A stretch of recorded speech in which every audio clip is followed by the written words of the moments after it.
So that has been ultimately you can't do everything, of course. Either you do it with a partner or you do it with a vendor. You need someone to take care of local construction. You can't do the local construction. For example, a Japanese company may have a very good technology in the civil engineering, but for the labor management in India, for that you need a local partner. A Japanese company will not be able to do the labor management in India, and all the political licensing that is also required in India, the licensing with the government officials, lots of local issues which are local culture, local grassroots issues. For that you need someone locally to take care of it. Whether you find that as a partner or as a vendor, that can be a model to choose on. A good example is, actually recently we were studying the model of Hero Honda and Kinetic Honda. So Honda made two collaborations in India, Hero Honda and Kinetic Honda. Hero Honda was a motorcycle company, Hero was a cycle company of India, and Honda of Japan made a collaboration to make motorcycles. And that went very well. And Hero Honda became world's largest motorcycle manufacturer. A big example of success. Now the two companies are separating, Hero and Honda, but still it's a very happy separation. They are not separating because they are unhappy with each other, they are separating because they both see a huge opportunity and they both want to go alone because the opportunity is huge. So it's a happy partnership and a happy separation. In the case of Kinetic Honda, we were just studying this case. In the case of Kinetic Honda, things did not work out well.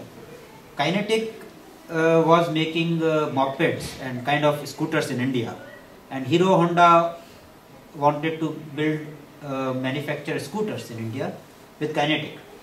Now in that case the problem was that Kinetic was already to some extent self-sufficient to make scooters. So there was a conflict of interest. So Kinetic was trying to push their own technology, have a larger share of the business, while Hero had a better technology but more expensive. So somehow there were a lot of conflict between the two sides. People also talk about the cultural differences.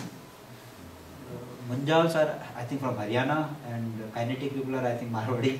So there were some kind of difference in the culture also. So partnerships, there, all these kind of issues come up. So for Japanese companies, in brief, to answer your question, it's about there are certain things in India locally that you need local partner for labor management, for land acquisition. Land in India is a very local issue. You need someone local to help with acquiring the land. For the local legal matters, for local political licensing, if you are doing a large project, you need political licensing. For that you need a local partner or a service provider, consultant. But technology and capital, that's where Japan is good at, and Japan should focus on that. And that has to be properly managed. So there is no case by case, how you manage your partnership or you manage your vendor relationships. About ODA's case, this Delhi-Mumbai Industrial Corridor project, DMIC, that is supposed to be driven by Japanese ODA. But somehow the JICA, the ODA model, is not being appreciated by the Japanese companies. They feel it's too restrictive, big demands from JICA for getting the qualification of the ODA for DMIC. And that's where so far the DMIC project is not moving forward very well. On the other hand, the Japanese ODA has so far been gone to the grassroots issues like healthcare, primary education in India, not so much for the business so far. So far, either way, it has not been very helpful in the business development. It has been good for India in the healthcare and the grassroots issues in the countryside. But the business model of Delhi-Mumbai Industrial Corridor so far has not been successful. But I think eventually it will be a big platform, eventually. It's taking time though. You are an expert, so I'll probably need more of your advice on that.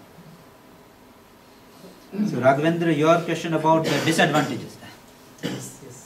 I think we should promote more Japanese people, Indian people, exchange each other,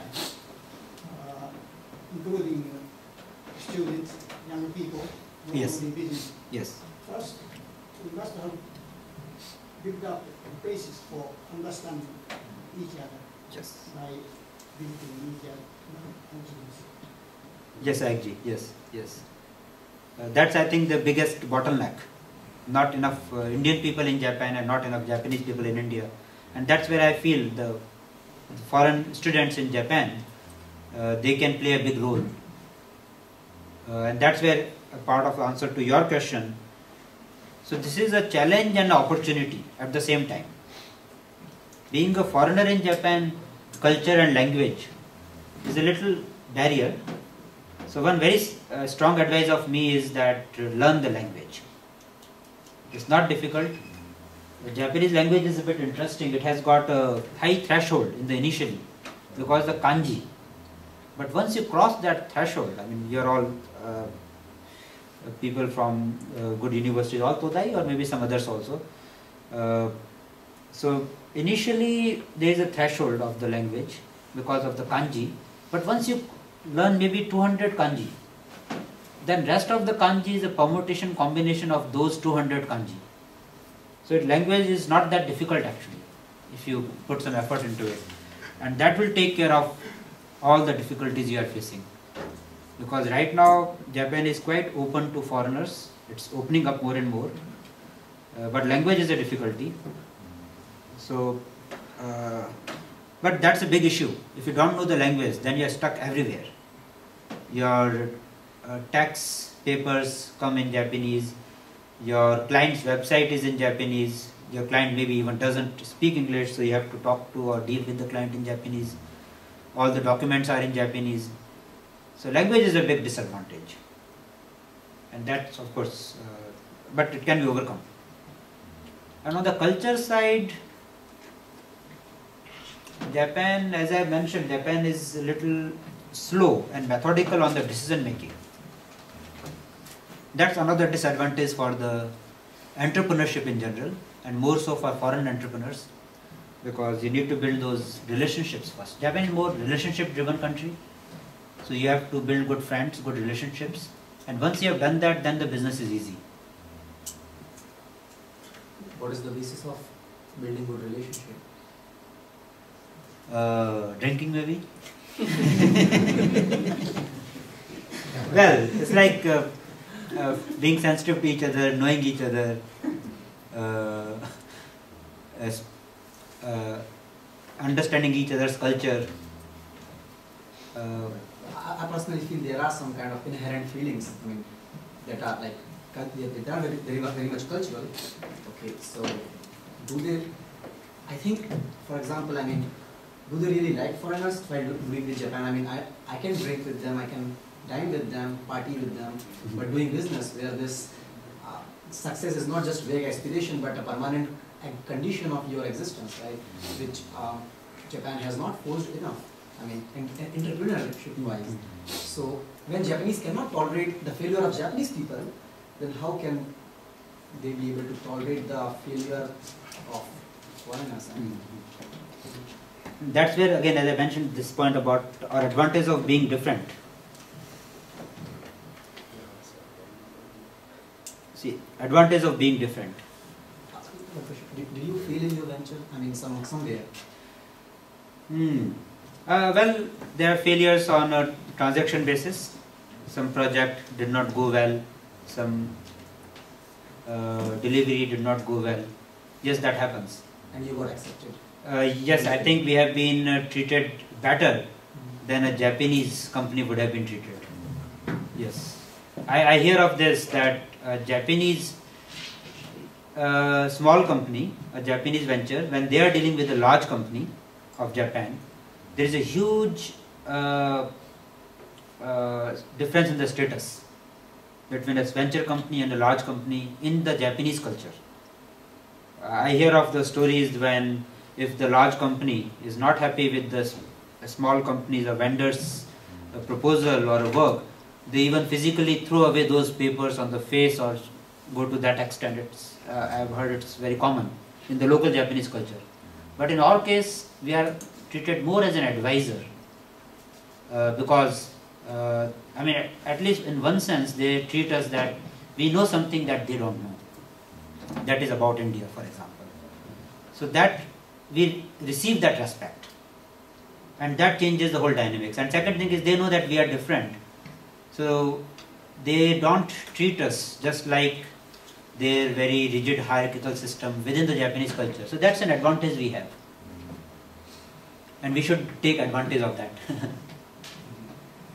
Hello. Yeah. No, it's certainly true that there is an advantage of being different. Yes. But I think there have to be advantage of sharing the same dream. Yes. And environment Yes. can be a good subject for Indians and Japanese to start entrepreneuring projects. Yes. Environment meaning the kankyo, the physical global environment. Global environment. Yes. Indians are very keen on global environment. Yes. And Japanese have a mission, to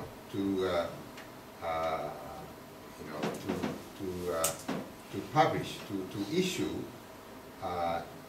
new idea, new initiative in providing clean technology and also new energy saving technology. But I think Japanese has a mission to show the world a new model of ecology, industrial development, consistency model. Right? Yes. Yeah. I agree. Yes. New eco-industrial urbanization or whatever modernization. So that I think that this kind of dream can be shared by both countries, both groups. Yes, that's where I have, this, like, for example, actually Dr. Malik was expected to be here today, Dr. Rabindra Malik of TERI. Yeah, he was actually said that he would come, probably somehow he's not here today.